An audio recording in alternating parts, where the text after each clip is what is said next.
ये सब बात छोड़ दो कि अच्छे आदमी को तो भगवान जिताता है। इसलिए अद्वैत बहुत महत्वपूर्ण शब्द है, क्योंकि ये भगवान वगैरह की बात करके आप भगवान को अपने से बाहर बिठा देते हो। भगवान है भी तो कहां है? आपके भीतर है। अद्वैत का मतलब ये है। तो भगवान अगर अच्छे आदमी को जिताता भी है तो कैसे जिताता है? उसके भीतर से काम करके। तो बाहर से कोई नहीं आएगा जिताने। अच्छे आदमी को जीतना है तो उसे खुद काम करना पड़ेगा।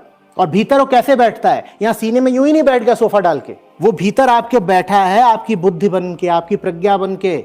सीने में अगर है भी तो वो सीने में तड़प और जलन बन के है। लेकिन उसको काम आप करने देंगे या नहीं करने देंगे, वो आपके निर्णय की बात है। भगवान आपको जिता सकता है अगर आप भगवान को मौका दें तो। आप मौका ना दें तो कुछ नहीं करेगा। वो भगवान जो बाहर बैठा होता है उसको आप भगवान या ईश्वर बोलते रहते हो।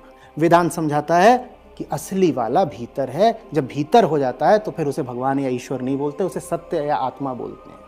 ये अंतर है। इसीलिए मुझे आप भगवान या ईश्वर शब्द का प्रयोग करता बहुत कम पाएंगे, क्योंकि वहां आपने क्या करा, वहां कहीं बैठे।